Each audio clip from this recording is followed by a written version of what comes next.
আসসালামু আলাইকুম, কেমন আছেন আপনারা? নাদিরাস কিচেনে আপনাদের সবাইকে জানাই স্বাগত। আজকে বানাবো খুবই ভাইরাল একটি আইসক্রিম, ম্যাঙ্গো স্টাফ আইসক্রিম, কিন্তু অন্য ফ্লেভারের এবং অন্য রকমভাবে। প্রথমে একটি আম নিয়ে নিয়েছি। আমের বোটার দিকটা এভাবে একটু গোল করে কেটে নিচ্ছি। তারপর একটু হাত দিয়ে ঘুরিয়ে এইভাবে ওপরের অংশটাকে তুলে নিচ্ছি, কিন্তু এটা ফেলে দেবেন না, এটা কিন্তু রেখে দেবো, পরে কাজে লাগাবো।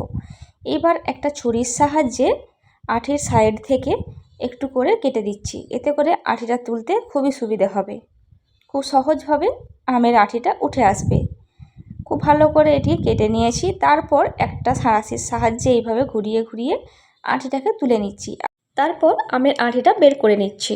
দেখুন খুব সুন্দরভাবে আমের আঠিটা বেরিয়ে চলে আসছে। এবার আমের আঠির গায়ে লেগে থাকা ম্যাঙ্গো পাল্প আমের মধ্যে দিয়ে দেবো। একটা ছুরির সাহায্যে দিয়ে দিলাম। এইভাবে প্রত্যেকটা আমকে বানিয়ে নিচ্ছি, তারপর আমি আপনাদের দেখিয়ে দেবো। আমি ঢাকনাটি ওপর থেকে লাগিয়ে দিচ্ছি। দেখুন সবগুলি আম রেডি হয়ে গেছে। এবার এগুলিকে 1 ঘন্টার জন্য ডিপ ফ্রিজে রেখে দিচ্ছি। গ্যাসের ওপরে একটি কড়াই বসিয়ে দিচ্ছি, তার মধ্যে দিয়ে দিচ্ছি 2-3 কাপ ফুল ক্রিম লিকুইড দুধ, আগে থেকে জাল করে রেখেছিলাম। দিয়ে দিচ্ছি স্ট্রবেরি ফ্লেভারের কাস্টার্ড পাউডার। স্ট্রবেরি ফ্লেভারের কাস্টার্ড পাউডার না থাকলে আপনারা এখানে অবশ্যই কর্নফ্লাওয়ার দিয়ে আগে দুধটাকে ঘন করে নিতে পারেন, তারপর স্ট্রবেরি পেস্ট করে এর মধ্যে মিশিয়ে দিতে পারেন।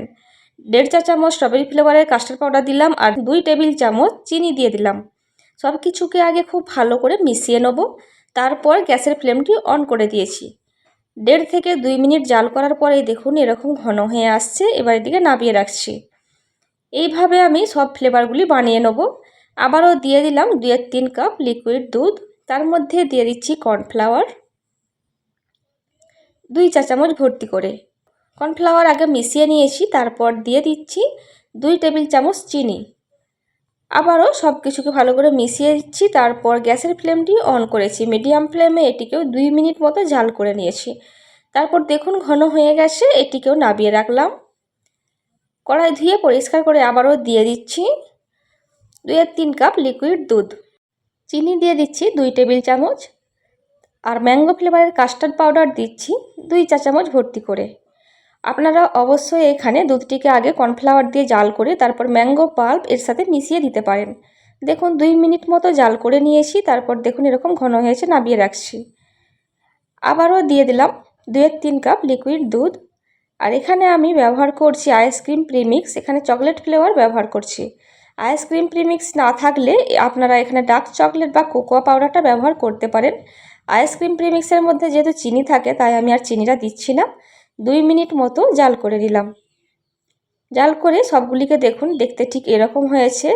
এইবার একটা মিক্সি জার নিয়েছি, তার মধ্যে দিয়ে দিচ্ছি কর্নফ্লাওয়ারের যে মিশ্রণটি তৈরি করে রেখেছিলাম সেটি। দিয়ে দিচ্ছি অল্প একটু গ্রিন ফুড কালার, আমি কাঁচা আমের ফ্লেভার বানাবো সেই জন্য। একটু ম্যাঙ্গো ফ্লেভার দিয়ে দিলাম। দিয়ে এটিকে একটি পেস্ট বানিয়ে নেব। চাইলে আপনারা এখানে লিকুইড দুধটাও দিতে পারেন, তো আমি আর দিচ্ছি না। একটা আম নিয়ে নিয়েছি, আমগুলো কিন্তু আমি কাপের মধ্যে বসিয়েছি, এতে করে আমগুলি নড়াচড়া করবে না বা পড়ে যাবার ভয় থাকবে না। মিশ্রণটি ভেতর থেকে চামচের সাহায্যে এভাবে দিয়ে দিচ্ছি। দেখুন দিয়ে দেওয়া হয়ে গেছে। এবার একটু টোকা দিয়ে দিচ্ছি, ভেতরে কোনো গ্যাপ থাকলে সেটি পূরণ হয়ে যাবে। ওপর থেকে ঢাকা দিয়ে দিলাম। আবারও একটা ফ্লেভার বানিয়ে নেব। মিক্সি জারের মধ্যে দিয়ে দিচ্ছি পাকা আমের ফ্লেভারটি। অল্প একটু অরেঞ্জ ফুড কালার দিয়ে দিচ্ছি, এতে করে সুন্দর একটা কালার আসবে। আবারও এটিকে 30 সেকেন্ড মতো ব্লেন্ড করে নিয়েছি। দেখুন ঠিক এইরকম হয়েছে।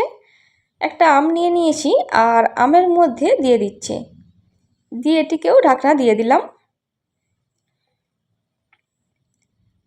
চকলেট ফ্লেভারটি বানিয়ে নেব। চকলেটের মিশ্রণ দিয়ে দিলাম, অল্প একটু ব্ল্যাক কালার দিয়ে দিচ্ছি, এটি সম্পূর্ণ অপশনাল, চাইলে নাও দিতে পারেন। দিয়ে এটিকেও 30 সেকেন্ড ব্লেন্ড করে নিয়েছি।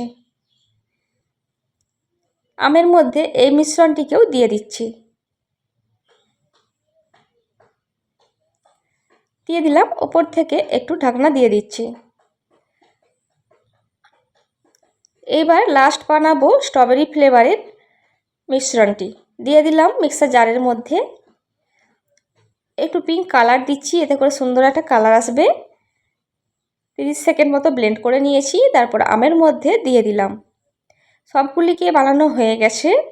এইবার সবগুলিকে ডিপ ফ্রিজে রেখে দেবো 8 থেকে 9 ঘন্টা। তারপর আমি আপনাদের দেখিয়ে দিচ্ছি ঠিক কেমন হয়েছে দেখতে।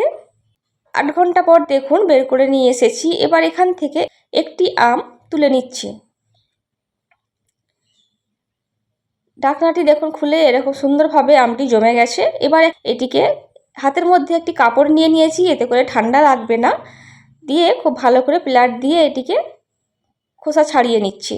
আপনারা অবশ্যই কাপড় ব্যবহারের চেষ্টা করবেন, না হলে কিন্তু অনেকটা পরিমাণ ঠান্ডা লাগে।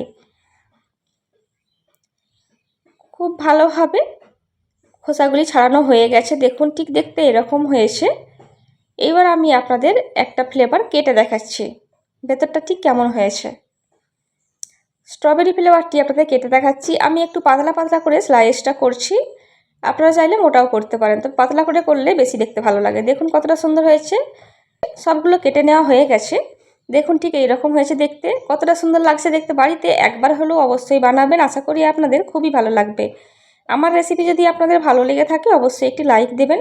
আরও নিত্য নতুন ভিডিও পেতে আপনারা ইউটিউব থেকে দেখে থাকলে আমার চ্যানেলটি সাবস্ক্রাইব করতে পারেন, আর ফেসবুক থেকে দেখে থাকলে আমার পেজটিকে ফলো করতে পারেন। ভালো থাকবেন সবাই, আমাদের দোয়া করবেন, অবশ্যই অবশ্যই ভিডিওগুলি দেখবেন। খোদা হাফেজ।